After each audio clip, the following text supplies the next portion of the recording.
नमस्कार साथियों, स्वागत है आप सभी का हमारे YouTube चैनल स्मार्ट स्टोरी 101 पर और मैं हूं दिव्या वर्मा। तो आज की क्लास में मलिक मोहम्मद जायसी कृत नागमती वियोग खंड की व्याख्या को समझेंगे। यहाँ पर हम संदर्भ प्रसंग सहित व्याख्या और साथ ही में काव्यगत सौंदर्य व इसकी विशेषताओं पर भी चर्चा करेंगे। तो व्याख्या करने से पहले इसकी कहानी को थोड़ा सा समझ लेते हैं ताकि आप इस व्याख्या को और भी बेहतर ढंग से समझ पाएं। तो कहानी शुरू होती है चित्तौड़गढ़ से। चित्तौड़गढ़ के एक राजा थे जिनका नाम है रत्नसेन और उनकी पत्नी का नाम है नागमती। राजा रत्नसेन के महल में एक तोता पला हुआ था जिसका नाम है हीरामन, और यही तोता इससे पहले सिंघल द्वीप की राजकुमारी पद्मावती के पास में हुआ करता था। लेकिन एक बार ऐसा होता है कि ये तोता उड़ते उड़ते काफ़ी दूर निकल आता है और फिर ये एक शिकारी के हाथ लग जाता है, जिससे कि ये तोता कहाँ पहुँच जाता है, राजा रत्नसेन के दरबार में। तो एक बार की बात है, रानी नागमती अपना श्रृंगार कर रही थी और वो तोता उन्हीं के पास में बैठा हुआ था। रानी बार बार आईने में खुद को निहारती हैं और प्रसन्न होती हैं। फिर वो तोते से पूछती हैं, जरा मुझे देखकर बताओ, क्या मुझसे सुंदर इस दुनिया में कोई है? तोता बड़ा होशियार था। वो कहता है, तुमसे सुंदर तुम हो ही क्या, तुमसे सुंदर सुंदर राजकुमारियां तो हमारे सिंघल द्वीप में हैं, जैसे कि राजकुमारी पद्मावती।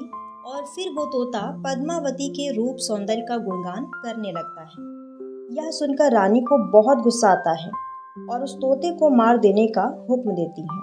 लेकिन वह तोता कैसे भी करके बच जाता है और ये सारी बात पता चलती है राजा रत्नसेन को। फिर वो तोता राजा रत्नसेन को पद्मावती के बारे में बताता है और इससे क्या होता है, जो रत्नसेन है वो पद्मावती से मिलने के लिए व्याकुल हो जाते हैं और वही तोता उन्हें पद्मावती से मिलवाने के लिए सिंघल द्वीप की तरफ लेकर चल देता है। इस प्रकार से काफ़ी समय बीत जाता है, लेकिन राजा वापस चित्तौड़गढ़ नहीं आते हैं, जिससे कि उनकी जो रानी है नागमती वो उनके वियोग में तड़प रही हैं और उन्हीं की विरह वेदना को यहाँ पर दिखाया गया है। तो सबसे पहले हम इसका संदर्भ समझते हैं। प्रस्तुत काव्यखंड मलिक मोहम्मद जायसी द्वारा रचित पद्मावत नामक प्रबंध काव्य के नागमती वियोग खंड से उद्धृत है। अब इसका प्रसंग समझिएगा। यह पद नागमती वियोग खंड का एक अत्यंत मार्मिक और गहन भावनाओं से भरा हुआ अंश है। इसमें नागमती अपने पति रत्नसेन के चित्तौड़ से जाने के बाद उनकी प्रतीक्षा में दुखी होकर अपनी विरह वेदना को प्रकट कर रही हैं। उनके मन में इस बात का संशय उत्पन्न हो रहा है कि कहीं उनके पति किसी दूसरी स्त्री के मोह में तो नहीं पड़ गए हैं और इसीलिए लौटकर नहीं आ रहे हैं। तो ये था संदर्भ और प्रसंग, और अब हम बात करेंगे इसकी व्याख्या की। तो यहाँ पर पहली पंक्ति है, नागमती चितौर पथ हेरा, प्यू जो गए पुन कीन्ह न फेरा। अब इसमें हम एक एक शब्द का अर्थ समझते हुए इसकी व्याख्या को कंप्लीट करेंगे। तो नागमती यानी राजा रत्नसेन की पत्नी रानी नागमती, चितौर यानी चित्तौड़ और चित्तौड़ के ही राजा थे रत्नसेन, पथ यानी रास्ता, हेरा देख रही हैं या फिर निहार रही हैं, प्यू पति, जो गए, पुनि यानी कि दोबारा, कीन किया, ना नहीं, फेरा वापसी। अब इसके भावार्थ को समझिएगा। रानी नागमती चित्तौड़ जाने वाले मार्ग को टकटकी लगाए हुए देख रही हैं और कहती हैं कि मेरे पति जो एक बार चले गए वे दोबारा वापस लौटकर नहीं आए हैं। फिर अगली पंक्ति है, नागर काहु नारी बस परा, तेई मोर प्यू मोसो हरा। नागर यानी चतुर प्रिय या फिर पति, काहु किसी, नारी स्त्री, बस परा वश में हो गया है, ते इसीलिए, मोर प्यू मेरा पति, मोसो हरा मुझसे छीन लिया गया है। अब इसके भावार्थ को समझिएगा। रानी नागमती क्या कहती हैं कि ऐसा तो नहीं मेरा पति या फिर मेरे प्रियतम किसी दूसरी स्त्री के प्रेम में पड़ गए हों और इसीलिए वह मुझसे दूर चले गए हैं या फिर मुझसे छिन गए हैं। फिर अगली पंक्ति है, सुआ काल होई लेईगा पियू, पियू नहीं जात जात बर जीऊ। सुआ यानी तोता, काल मृत्यु, होई होगा, लेईगा ले गया, प्यू पति को। पियू नहीं जात, पति नहीं जाता, जात बरु जीव, बरु यानी भले ही, जियो प्राण। अब इसके भावार्थ को समझिएगा। रानी नागमती कहती हैं कि वह तोता तो काल बनकर आया था और मेरे पति को लेकर चला गया। भले ही मेरे प्राण चले जाते, मेरा जीवन चला जाता, परंतु मेरे प्रियतम यानी मेरे पति न जाते। फिर अगली पंक्ति है, भयो नारायण बामन करा, राज करत राजा बलि छरा। भयो यानी हो गया, नारायण यानी भगवान विष्णु, बामन करा यानी बामन रूप या फिर बौने का रूप धारण करके, राज करत राज्य करते हुए, राजा बलि छरा यानी छला गया। अब इसके भावार्थ को समझते हैं। तो रानी नागमती कहती हैं कि ये तो ऐसा हो गया जिस प्रकार भगवान विष्णु वामन रूप में प्रकट होकर यानी बौने का रूप धारण करके राज्य करते हुए राजा बलि के साथ में छल किया था, ये तो हमारे साथ भी उसी प्रकार से हो गया। फिर अगली पंक्ति है, करण पास लीन्ह्यों कै छंदु, विप्र रूप धरि झिलमिल इंदु। करण यानी कि कर्ण, पास यानी बंधन अर्थात कर्ण के कवच कुंडल, लीन्ह्यों ले लिया, कै छंदु यानी छल करके, विप्र यानी ब्राह्मण, रूप धरि रूप धारण करके, झिलमिल इंदु, इंदु यानी कि भगवान इंद्र। अब इसके भावार्थ को समझते हैं। अगला उदाहरण देते हुए रानी नागमती कहती हैं कि ये तो वैसे ही हुआ जिस प्रकार इंद्र ने कर्ण के साथ में छल किया था, यानी इंद्र ने छल से कर्ण के कवच कुंडल दान में मांग लिए थे, ये तो मेरे साथ भी वैसे ही हुआ। फिर अगली पंक्ति है, मानत भोग गोपीचंद भोगी, ले अप्सवा जलंधर जोगी। मानत भोग यानी भोग विलास को स्वीकार करने वाले, गोपीचंद भोगी यानी राजा गोपीचंद्र जो पहले भोगी थे, ले यानी ले गया, अप्सवा अपहरण करके, जलंधर योगी यानी जलंधर नामक योगी। जलंधर नामक जो योगी है वो राजा गोपीचंद्र को संन्यास दिलाने के लिए आया था। अब इसके भावार्थ को समझते हैं। तो राजा गोपीचंद्र जो पहले राज्य का सुख भोग रहे थे या फिर भोग विलास में लिप्त थे और उन्हें जलंधर नामक योगी पकड़ कर ले गया या फिर अपहरण करके ले गया, यानी उन्हें भोग विलास से मोड़कर योग की तरफ ले गया। कौन ले गया? जलंधर नामक योगी। फिर अगली पंक्ति है, लय कान्है भा अकरूर अलोपी, कठिन विछोह जियहि किम गोपी। लय यानी ले गया, कान्है कान्हा को, कृष्ण को, भा हो गए, अकरूर यानी अक्रूर जी, आलोपी अंतर ध्यान, कठिन विछोह यानी कठिन वियोग, जियहि जीवित, किमि कैसे, गोपी यानी गोपियां। अब इसके भावार्थ को समझते हैं। तो रानी नागमती मन ही मन सोच रही हैं कि जिस प्रकार से गरुड़ के अवतार अक्रूर जी कन्हैया को लेकर वृंदावन से मथुरा चले गए थे, तो उस कठिन वियोग को सहते हुए गोपियां कैसे जीवित रही होंगी। तो यहाँ पर जो रानी नागमती हैं वो क्या कह रही हैं कि ये तोता तो वैसे ही हो गया है जैसे कि भगवान विष्णु ने राजा बलि को छला, इंद्र ने कर्ण को छला और जालंधर जो राजा गोपीचंद को लेकर चला गया और अक्रूर जो कृष्ण को लेकर वृंदावन से मथुरा चले गए थे, इस तोते ने भी मेरे साथ वैसा ही किया। फिर अंतिम पंक्तियां हैं, सारस जोरी कौन हरि, मारी बियाधा लीन, झुरि झुरि पींजर हों भई, विरह काल मोहिदीन। सारस जोड़ी यानी सारस या फिर क्रीन पक्षी की जोड़ी, कौन हरि किसने छीनी या उस जोड़ी को किसने तोड़ा, मारी मार कर, बियाधा यानी शिकारी, लीन छीन लिया, झुरि झुरि धीरे धीरे सूखती हुई, पींजर कंकाल या फिर शरीर का ढांचा, हाँ भाई मैं बन गई, विरह काल विरह रूपी काल ने, मोहिदीन मुझे दिया है या फिर मुझे बना दिया है। अब इसके भावार्थ को समझते हैं। तो सारस पक्षी की जोड़ी का अगर एक साथी मर जाए तो दूसरा भी उसके गम में जिंदा नहीं रहता और अपने प्राणों को त्याग देता है। वैसी ही स्थिति यहाँ पर रानी नागमती की बनी हुई है।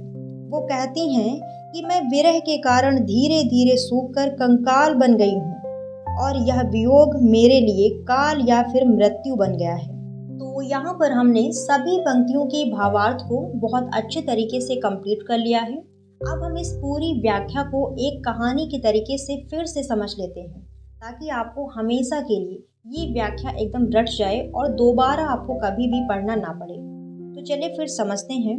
जब राजा रत्नसेन चित्तौड़ से सिंघल द्वीप की ओर रानी पद्मावती की खोज में चले जाते हैं, तो इनकी जो रानी है यानी रानी नागमती, ये चित्तौड़ के रास्ते को टकटकी लगाए हुए देख रही हैं, लेकिन उनके पति रत्नसेन जो एक बार गए दोबारा वापस लौटकर नहीं आए।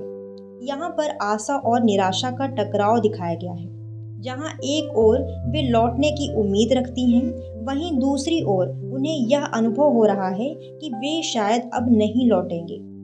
नागमती को ये शंका होती है कि कहीं उनके पति किसी नगरवधु यानी कि किसी अन्य स्त्री के वश में तो नहीं आ गए हैं। उन्हें लगता है कि रत्नसेन का मन अब उनसे हट गया है और किसी दूसरी स्त्री की ओर आकर्षित हो गए हैं। यह प्रेम में व्याप्त असुरक्षा और स्त्री के भीतर उठने वाले स्वाभाविक संशय को प्रकट करता है।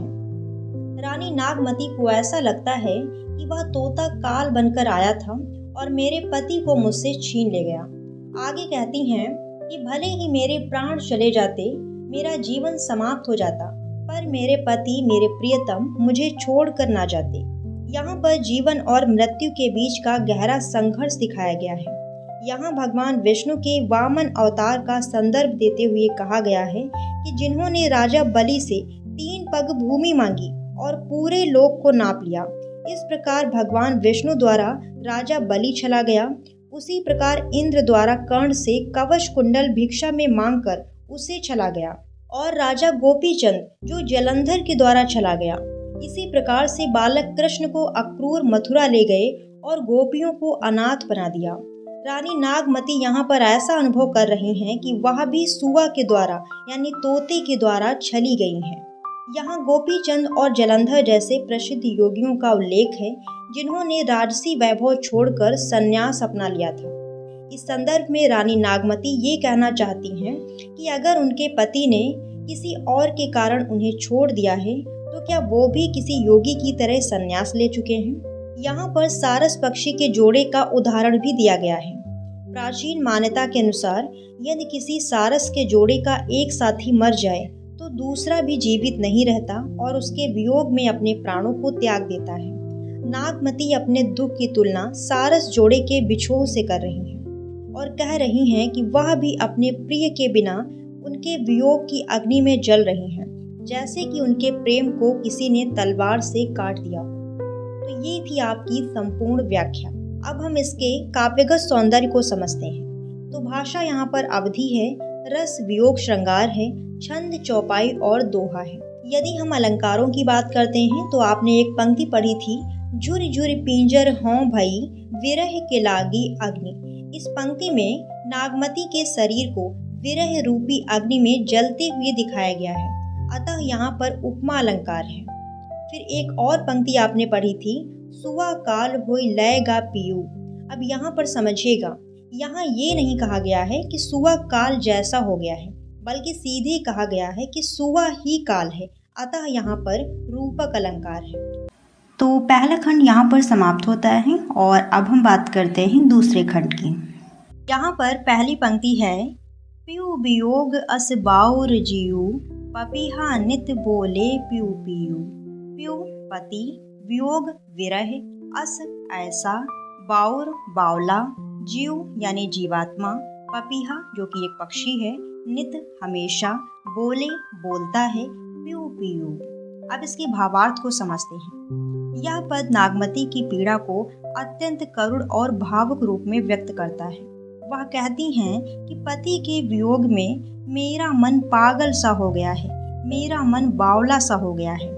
जैसे पपीहा पक्षी हर समय पीयू पीयू पुकारता रहता है, वैसे ही मेरी आत्मा भी प्रियतम की पुकार दिन रात लगाए रहती है। फिर अगली पंक्ति है, अधिक काम दाधे सो रामा, हरि ले सुआ गयो पियू नामा।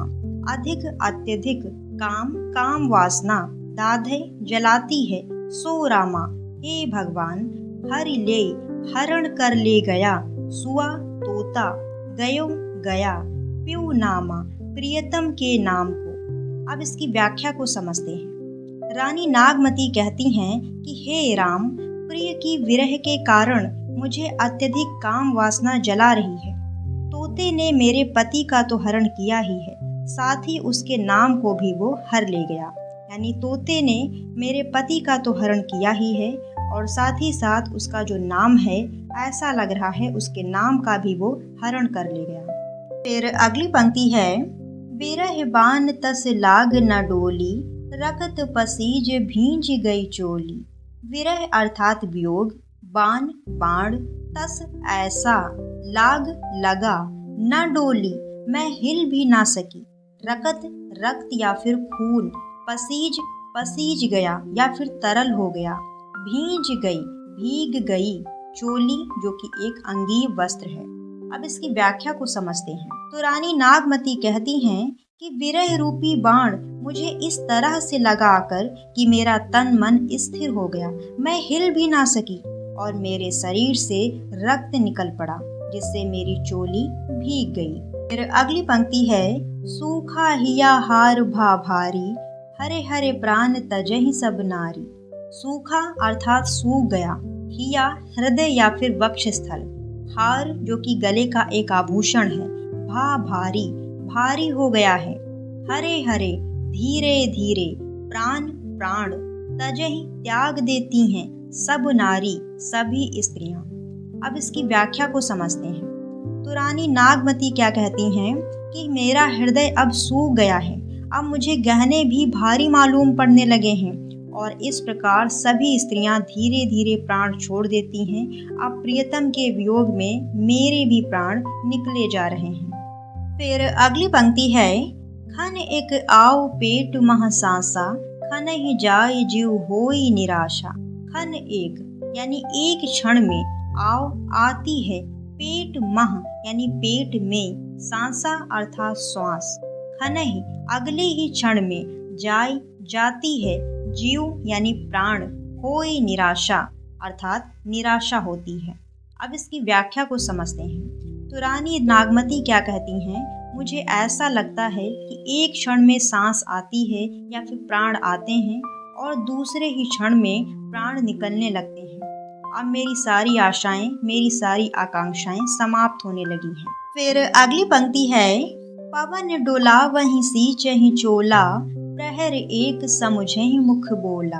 पवन अर्थात वायु या फिर हवा, डोलावहि डोलाती हैं या फिर हिलाती हैं, सींचहि सींचती हैं, चोला शरीर या फिर वस्त्र, प्रहर एक प्रहर जो कि 3 घंटे का समय होता है, समुझहि समझती हैं, मुख बोला जो कुछ मुख से बोला गया है। अब इसकी व्याख्या को समझते हैं। तो रानी नागमती की जो दासियां हैं वो उन्हें पंखा झल रही हैं और उन्हें होश में लाने के लिए उनके ऊपर पानी का छिड़काव कर रही हैं। और रानी नागमती की जो दशा है वो धीरे धीरे गंभीर ही होती जा रही है। उनकी हालत अब ऐसी हो गई है कि उनके मुख से कुछ बोला भी नहीं जा रहा है, उनकी जुबान अब लड़खड़ाने लगी है। उनके द्वारा कही गई बात दासियों को समझने में 1 प्रहर यानी 3 घंटे तक का समय लग जाता है। फिर अगली पंक्ति है, प्राण पयान होत को राखा, को सुनाओ प्रीतम कै भाखा। प्राण अर्थात प्राण, पयान प्रस्थान कर रहे हैं या फिर निकल रहे हैं, को कौन, राखा रोक सकता है, को सुनाओ कौन सुनाएगा, प्रीतम यानी प्रियतम या फिर पति, कै की, भाखा यानी भाषा या फिर बातें। अब रानी नागमती कहती हैं कि अब मेरे प्राण निकलने को हैं, अब मेरे प्राण निकल रहे हैं और उन्हें कोई भी रोक नहीं सकता है। अब प्रियतम की बातें मुझे कौन सुनाएगा। फिर अंतिम पंक्तियां हैं, आहि जो मारे विरह के, आग उठे ते ही लाग, हंस जो रहा शरीर मह, पांख जरागा भाग। आह यानी आह जो कि एक विलाप की ध्वनि है, जो मारे जो मारती है, विरह कै विरह की, आग उठे यानी अग्नि उठती है, ते ही लाग उस आग से, हंस जो कि एक पक्षी है और यहाँ पर प्रेम का प्रतीक है, जो रहा, जो रह गया था, शरीर मह, शरीर में, पंख जरा यानी पंख जल गए, गा भाग यानी शरीर छोड़कर चला गया या फिर मर गया। अब इसकी व्याख्या को समझिएगा। विरह की आह से जो अग्नि उठती है वह हंस को भी जला डालती है। हंस यानी कि प्रेम, वह प्रेम को भी जला डालती है। शरीर में जो प्राण था, जो हंस था, उसके पंख विरह रूपी अग्नि में जल गए और वह उड़कर भाग गया या फिर वह शरीर को छोड़कर चला गया या फिर उसकी मृत्यु हो गई। तो व्याख्या यहाँ पर समाप्त हो जाती है और अब हम समझते हैं इसका काव्यगत सौंदर्य। तो भाषा यहाँ पर अवधि है, रस श्रृंगार है, छंद चौपाई और दोहा है। यदि हम अलंकारों की बात करते हैं तो आपने एक पंक्ति पढ़ी थी, पपीहा तस बोले प्यू पियू। इस पंक्ति के माध्यम से नागमती की विरह वेदना की तुलना पपीहे की पीड़ा से की गई है, अतः यहाँ पर उपमा अलंकार है। एक और पंक्ति है, विरह बाण तस लाग न डोली। यहाँ विरह को बाण के समान तीव्र दर्द वाला बताया गया है, अतः यहाँ पर रूपक अलंकार है। तो दूसरा खंड यहाँ पर समाप्त होता है और अब हम बात करते हैं तीसरे खंड की। तो पहली पंक्ति है, पाट महादेहिये नहारू, समुझ जीव चित चेतु संहारू। अब यहाँ पर हम एक एक शब्द का अर्थ समझते हुए इसकी व्याख्या को कंप्लीट करेंगे। पाट अर्थात पृथ्वी, महादेई माता या फिर देवी, हिये हृदय, ना हारू हार ना मानो, समुझ समझाकर, जीव जीवात्मा या फिर प्राण, चित मन, चेतु चेतना, संहारू संभाल लूं।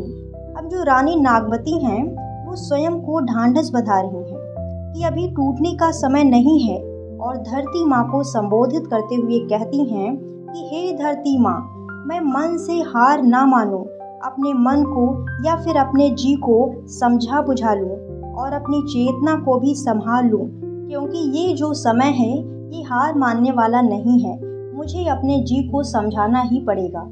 फिर अगली पंक्ति है, भौर कवल संग होई मेरावा, संवरी नेह मालति पहाँ आवा।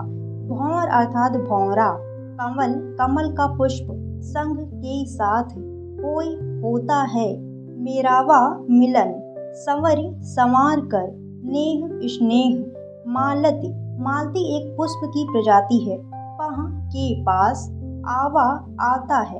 अब यहाँ पर जो रानी नागमती हैं वो कमल और भौरे का उदाहरण देते हुए स्वयं को समझा रही हैं। जैसे भौरा कमल से प्रेम करता है या फिर जो भौरा है जिस प्रेम के साथ, जिस स्नेह के साथ वो कमल पुष्प के ऊपर बैठता है, उसी प्रेम के साथ वही प्रेम को संवार कर वो मालती पुष्प के पास में भी जाता है। फिर अगली पंक्ति है, पपीहे स्वाति सौ जस प्रीति, टेकु पियास बांधु मन थीति। पपीहा एक पक्षी होता है, स्वाति एक नक्षत्र है, सौ अर्थात से, जस जैसी, प्रीति प्रेम या फिर स्नेह, टेकु सहारा, पियास प्यास, बांधु बांध दूं, मन थीति मन की स्थिति को। अब यहाँ पर जो रानी नागमती हैं वो स्वाति नक्षत्र और पपीहे का उदाहरण देकर स्वयं को समझा रही हैं। तो रानी यहाँ पर क्या कहती हैं कि जैसे पपीहे को स्वाति नक्षत्र से गहरा प्रेम होता है और वह केवल उसी बूंद की प्रतीक्षा में जीता है और वो तभी पानी पीता है जब स्वाति नक्षत्र की बूंद गिरती है, वैसे ही मुझे भी प्रेम को सहारा बनाकर मन को थामे रखना है। प्रेम में प्रतीक्षा करना ही प्रेम की सच्चाई है।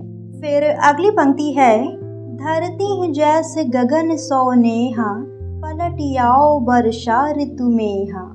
धरती अर्थात पृथ्वी या फिर भूमि, जैसे, गगन आकाश, सौ अर्थात से, नेहा प्रेम या फिर स्नेह, पलट लौट कर, आओ आता है, वर्षा ऋतु अर्थात बारिश की मौसम में, मेहा मेघ या फिर बादल। अब इसकी व्याख्या को समझिएगा। तो जैसे आकाश और धरती का प्रेम है, धरती बादलों का इंतजार करती है और वर्षा ऋतु में बादल पुनः लौटते हैं और धरती को या फिर पृथ्वी को हरा भरा और सुंदर बना देते हैं, वैसे ही जो बिछड़े साजन हैं या फिर जो बिछड़े प्रियतम हैं वो भी लौट कर अवश्य आएंगे। फिर अगली पंक्ति है, पुनि बसंत ऋतु आव नवेली, सो रस सो मधुकर सो बेली। पुनि अर्थात फिर से, बसंत ऋतु बसंत का मौसम, आव आता है, नवेली अर्थात नई, सो रस वही आनंद, सो मधुकर वही भौरे, और सो बेली वही बेल और लताएं। कहने का तात्पर्य ये है कि जो रानी नागमती हैं वो स्वयं को समझा रही हैं और क्या कहती हैं कि जिस प्रकार फिर से नई बसंत ऋतु आती है और वही आनंद, वही भौरे फिर से गुनगुनाते हैं, वही बेल और लताएं दोबारा से लौट आती हैं, उसी प्रकार हर वियोग के बाद फिर से एक नई बहार अवश्य आती है। आज हमारे प्रियतम जो हमें छोड़कर चले गए हैं वो किसी ना किसी दिन वापस अवश्य आएंगे और हमारा जीवन दोबारा से खुशियों से प्रेम से भर जाएगा। फिर अगली पंक्ति है, जिन अस जीव करस तू बारी, यह तरिवर पुन उठहि सवारी। जिन जिसने, अस ऐसा,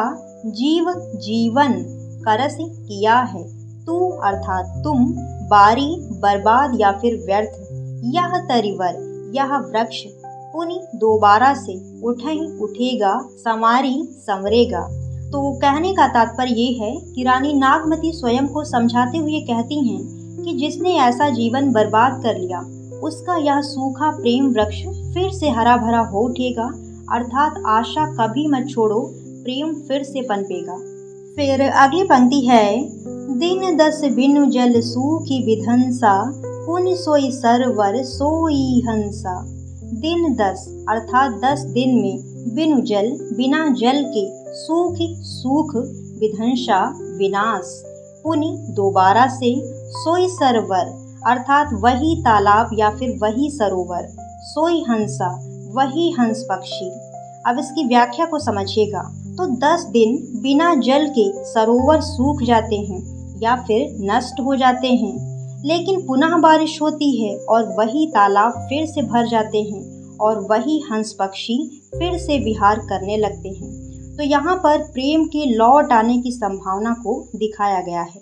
फिर अंतिम पंक्तियाँ हैं, मिलहि जो बिछुरे साजन, अंकम भेंटी गहंत, तपनि मृग शिरा जे सहै, ते अद्रा पलुहंत। मिलहि मिलते हैं, जो बिछुरे जो बिछड़ जाते हैं, साजन अर्थात पति या फिर प्रेमी, अंकम गोद में, भेंटी मिलकर, गहंत पकड़ लेते हैं, तपनि अर्थात गर्मी, मृगशिरा जो कि एक ऐसा नक्षत्र है जो गर्मी के मौसम में आता है, जे अर्थात जो, सहै सहते हैं, ते अर्थात वे, अद्रा अद्रा भी एक नक्षत्र है जो कि शीतलता लाता है, पलुहंत भीगते हैं या फिर सुख पाते हैं। अब इसकी व्याख्या को समझिएगा कि यदि बिछड़े हुए पति या फिर प्रेमी मिल जाते हैं तो उन्हें बाहों में भर लिया जाता है या फिर गले से लगा लिया जाता है।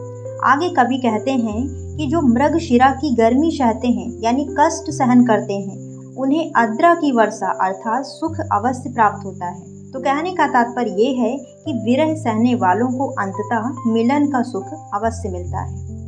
तो ये थी इसकी व्याख्या और अब समझते हैं इसका काव्यगत सौंदर्य। तो भाषा यहाँ पर अवधि है, रस वियोग श्रृंगार है, छंद चौपाई और दोहा है।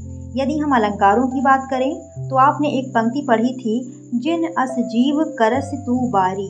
यहाँ जीवन को वृक्ष की तरह रूपायित किया गया है, अतः यहाँ पर रूपक अलंकार है।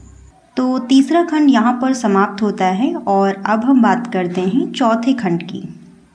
चढ़ा अषाढ़ गगन घन गाजा, साजा विरह दुंद दल बाजा।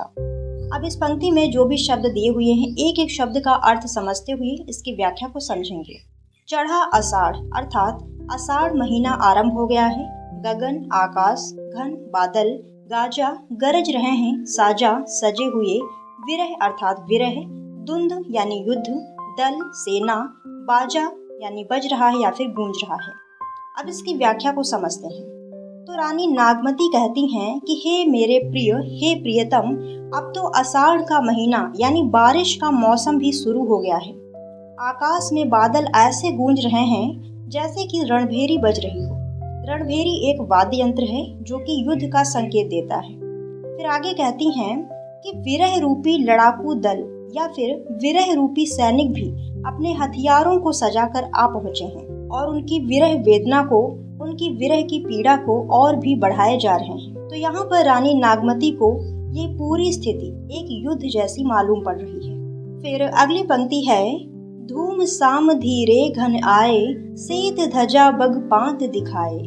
धूम अर्थात धुआं या फिर कुहासा, साम सन्नाटा, घन बादल, धाए दौड़ते हुए आए, सेत श्वेत या फिर सफेद, ध्वजा झंडा या फिर ध्वज, बग पांति बगुलों की पंक्तियां दिखाई दे रही हैं। तो रानी नागमती क्या कहती हैं कि श्वेत श्याम और धुएं जैसे रंग के जो बादल रूपी सैनिक हैं वो इधर उधर दौड़ रहे हैं और आकाश में उड़ते हुए जो बगुले हैं वो उन्हें ऐसे प्रतीत हो रहे हैं जैसे किसी सेना में सफेद ध्वज लिए यानी सफेद झंडा लिए सैनिक हों। फिर अगली पंक्ति है, खड़ग बीजु चमके चहु ओरा, बूंद बान बरसहि घन घोरा। खड़ग अर्थात तलवार, बीज बिजली, चमके चमक रही है, चहु ओर चारों ओर, बूंद बान बूंदों के बाण या फिर बूंदों के तीर, बरसही बरसा रहे हैं, घन बादल, घोरा भयंकर।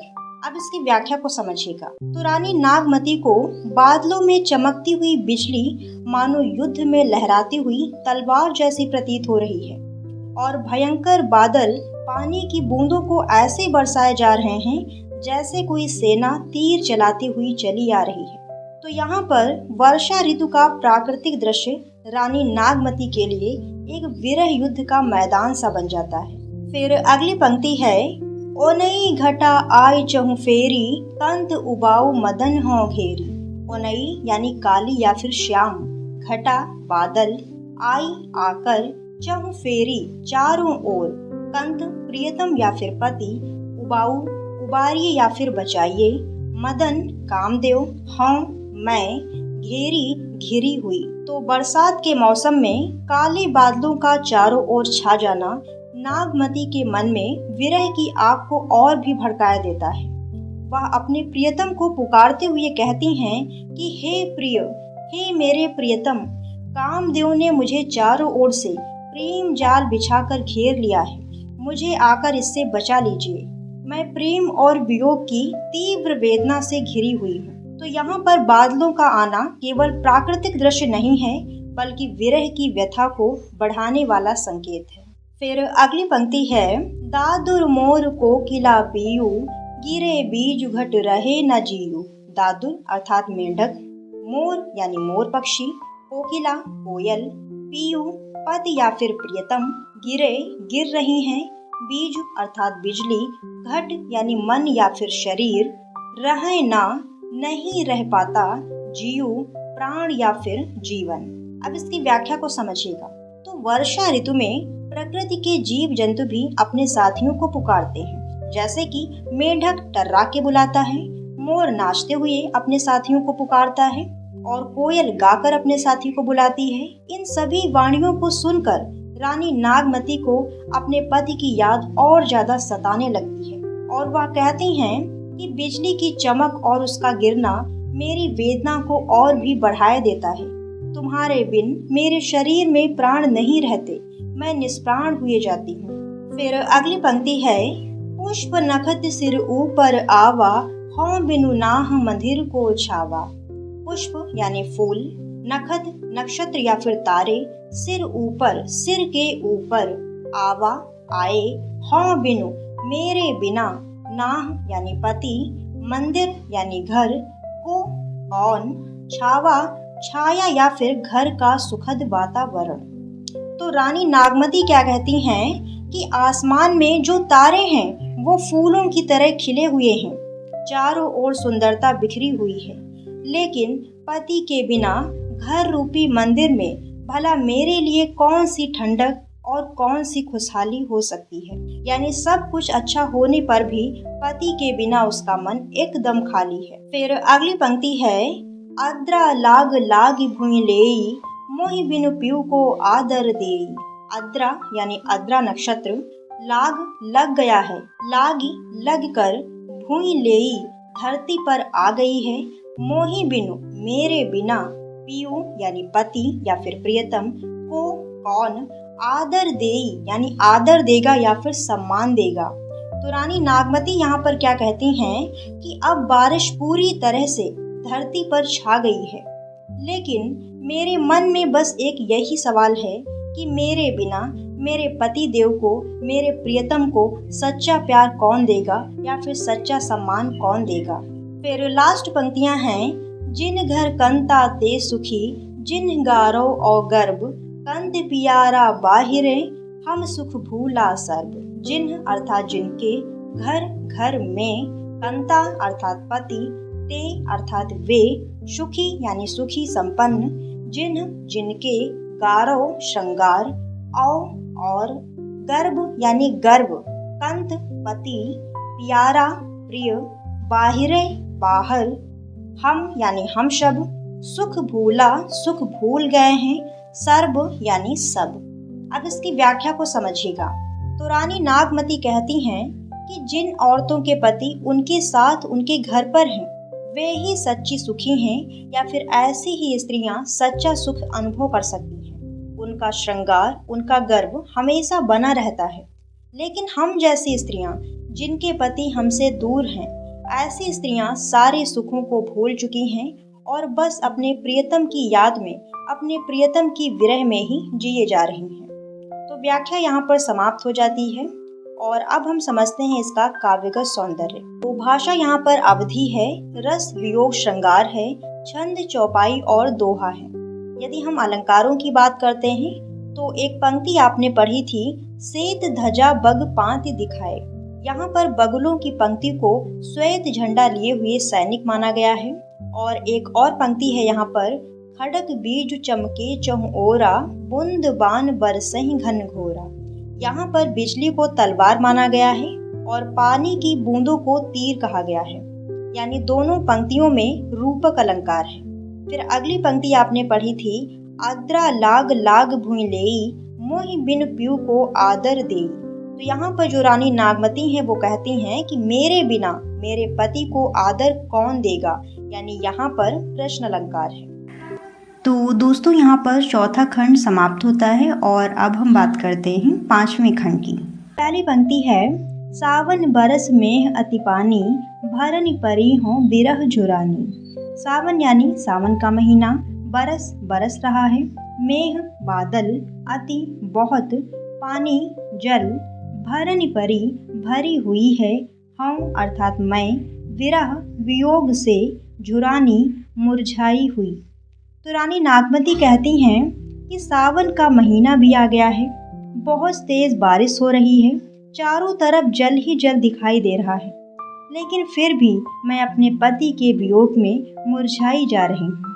अर्थात सावन जहाँ सबके लिए आनंद का पल है, सभी लोग खुशी से झूम रहे हैं, नाच रहे हैं, वहीं रानी नागमती के लिए ये सावन अत्यंत पीड़ा का कारण है।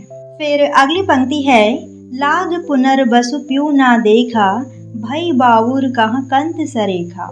लाग लग गया, पुनर्बसु, पुनर्बसु एक नक्षत्र है, प्यू प्रियतम, न देखा नहीं दिखाई दिया, भई हो गई, बाउर यानी बावली, कहाँ कहाँ, कंत प्रिय या फिर पति, सरेखा चतुर। तो रानी नागमती कहती हैं कि अब तो पुनर्वसु नक्षत्र भी लग गया है जो कि शुभ माना जाता है, लेकिन यह मेरे लिए व्यर्थ है क्योंकि मेरा प्रिय, मेरा प्रियतम अभी भी लौट कर नहीं आया है। मुझे अपने प्रियतम के दर्शन अभी भी नहीं हुए हैं। मैं अपने पिया के वियोग में पागल सी हुई जा रही हूँ या फिर बावली हुई जा रही हूँ और ना जाने मेरा चतुर प्रियतम कहाँ होगा। अगली पंक्ति है, रकत के आंसू परहि भुइ लोटी, रेंग चली जस बीर बहूटी। रकत अर्थात खून, कै के, आंसू आंसू, परहि पड़ते हैं, भुइ जमीन पर, टूटी टपकते हुए, रेंगी रेंग कर, चली चलती हैं, जस जैसे। बीर बहूटी, बीर बहूटी नाम का एक छोटा सा लाल रंग का कीड़ा होता है जो अक्सर बारिश के मौसम में दिखाई पड़ता है। तो रानी नागमती कहती हैं कि वियोग की वेदना में मेरी आंखों से खून के आंसू भूमि पर गिर रहे हैं जो देखने में लाल रंग के बीर बहूटी कीड़े जैसे प्रतीत हो रहे हैं। तो यहाँ पर नागमती का जो शारीरिक और मानसिक संतुलन पूरी तरीके से बिगड़ चुका है, यानी वियोग ने उसे निर्बल और असहाय बना दिया है। अगली पंक्ति है, सखिन रचा पीयू संघ हिंडोला, हरियर भूमि कुसुम्भी चोला। सखिन अर्थात सखियों ने, रचा सजाया है, पीयू प्रियतम, संग साथ, हिंडोला अर्थात झूला, हरियर यानी हरियाली से भरी हुई, भूमि अर्थात धरती, कुसुम्भी चोला लाल रंग के वस्त्र। तो रानी कहती हैं कि मेरी सभी सखियों ने अपने पतियों के साथ में हिंडोला रचा है अर्थात झूला झूलने की योजना बनाई है। सभी सखियां हरियाली से ढकी हुई भूमि पर लाल रंग के वस्त्रों को पहने हुए अपने पतियों के साथ में झूले का आनंद ले रही हैं। कहने का भाव ये है कि सखियों का हंसना खेलना रानी नागमती के दुख को और भी बढ़ा रहा है। उसे अपना अकेलापन और भी गहरा महसूस होता है। फिर अगली पंक्ति है, हिय हिंडोल अस डोलय मोरा, विरह भुलाई देई झकझोरा। हिय अर्थात हृदय, हिंडोल झूला, अस ऐसा, डोलय हिलता है, मोरा अर्थात मेरा, विरह वियोग, भुलाई भुला कर, देई देता है, झकझोरा अर्थात झकझोरना। तो रानी नागमती कहती हैं कि मेरा हृदय अपने प्रियतम के वियोग के कारण झूले की तरह डोल रहा है। ये विरह मुझे बार बार अंदर से झकझोर रहा है और मुझे एक पल के लिए भी चैन नहीं लेने देता। यानी यहाँ पर जो रानी नागमती हैं, उनका चित्त या फिर उनका जो हृदय है वो अस्थिर हो चुका है। उनका मन कभी आशा और कभी निराशा में झूले की तरह डोल रहा है। कभी उनको ऐसा लगता है कि राजा वापस आएंगे और कभी उनके मन को ऐसा लगता है कि पता नहीं वापस आएंगे या फिर नहीं आएंगे। तो इसी आशा और निराशा में उनका जो मन है वो डोल रहा है। फिर अगली पंक्ति है, बाट असूझ अथाह गंभीरी, जीव बाबुर भा फिरे भंभीरी। बाट यानी राह, असूझ ना दिखाई देने वाली, अथाह गहरी, गंभीरी यानी गंभीर, जीव प्राण, बाउर अर्थात पागल, भा हो गया है, फिरे घूमता है, भंभीरी अर्थात भंवरा। तो रानी नागमती को अब अपना जीवन एक गहरा और अंधकारमय मार्ग जैसा प्रतीत होता है। वह कहती हैं कि अब मुझे कोई राह नहीं सूझती, मेरा मन बावला सा हो गया है जो भंवरे की तरह इधर उधर भटक रहा है। फिर अगली पंक्ति है, जग जल बूढ़ जहाँ लगिता की, मोरी नाव खेवक बिनु थाकी। जग यानी संसार, जल पानी, बूढ़ डूबा हुआ, जहाँ लगी जहाँ तक, ताकि देखती हूँ, मोर मेरी, नाव जीवन रूपी नौका, खेवक यानी नाविक, बिनु बिना, थाकी थकी हुई। तो रानी नागमती कहती हैं कि अब मुझे सारा जग जलमग्न दिखाई देता है। मेरी जीवन रूपी नौका बिना नाविक के अर्थात बिना प्रियतम के या फिर बिना पति के जलधारा में ठहरी हुई है और बस उसी में डूबने को है। फिर अंतिम पंक्तियां हैं, पर्वत समुद्र अगम बिच, बीहड़ घन बन ढाक, किम कै भेंटो कंत तुम, ना मोहि पाऊं न पाक। पर्वत यानी कि पर्वत, समुद्र समुद्र, अगम पहुँच से बाहर, बीच यानी बीच में, बीहड़ कठिन या फिर दुर्गम, घन घना, वन ढाक यानी ढाक या फिर पलाश के वन, किम कै क्या करके, भेंटों मिल सकूं, कंत यानी प्रियतम या फिर पति, तुम तुमसे, ना मोहि पाँव ना ही मेरे पैर हैं, ना पाँख ना ही पंख हैं। तो रानी नागमती कहती हैं कि मेरे और मेरे प्रियतम के बीच में बहुत दूरियां हैं, क्योंकि जो राजा हैं वो कहाँ गए हुए हैं, सिंघल द्वीप। तभी रानी कहती हैं कि मेरे और मेरे पति के बीच में काफ़ी दूरियां हैं, जिनमें ऊंचे ऊंचे पर्वत हैं, गहरे समुद्र हैं और दुर्गम मार्गों के बीच में ढाक या फिर पलाश के वन हैं या फिर बीहड़ बाधाएं हैं। हे प्रिय, हे प्रियतम, मैं तुमसे कैसे मिलूं? मेरे पास ना तो पैरों की शक्ति है और ना ही मेरे पंख हैं कि मैं तुम्हारे पास उड़कर पहुंच सकूं। तो भाव ये है कि रानी नागमती सहायता और व्यवस्था यहाँ पर प्रकट करती हैं। पति के बिना उनकी जीवन शक्ति समाप्त हो चुकी है। तो व्याख्या यहाँ पर समाप्त होती है और अब हम समझते हैं इसका काव्यगत सौंदर्य। तो भाषा यहाँ पर अवधि है, रस वियोग श्रृंगार है, छंद चौपाई और दोहा है। यदि हम अलंकारों की बात करते हैं तो आपने एक पंक्ति पढ़ी थी, सावन बरस मेह अति पानी, भरन परी हो बिरह झुरानी। यहाँ पर देखिएगा, एक तरफ बरसात हो रही है और दूसरी तरफ रानी कहती हैं कि मैं झुरानी पड़ी हुई हूँ या फिर मैं सूखी पड़ी हुई हूँ। तो यहाँ पर एक तरफ पानी है, दूसरी तरफ सूखा है, तो इस प्रकार यहाँ पर है विरोधाभास अलंकार। दूसरी आपने पंक्ति पढ़ी थी, रकत के आंसू परहि भुन लोटी, रेंग चली जस बीर बहूटी। तो यहाँ पर उपमा अलंकार है, क्योंकि रानी ने अपने आंसुओं की तुलना किससे की है, बीर बहूटी नामक कीड़े से। तो यहाँ पर उपमा अलंकार रहेगा। और फिर आपने एक पंक्ति और पढ़ी थी, हिय हिंडोल अस डोलय मोरा। तो यहाँ पर रानी ने अपने मन को हिंडोल यानी झूले के समान बताया है। तो यहाँ पर कौन सा हो गया, रूपक अलंकार। तो आज की क्लास में नागमती वियोग वर्णन के 5 खंडों की व्याख्या को हमने कंप्लीट कर लिया है। और आगे की व्याख्या को समझने के लिए हमारी वीडियो को लाइक, शेयर एंड चैनल को सब्सक्राइब जरूर कीजिएगा। धन्यवाद साथियों, जय हिंद।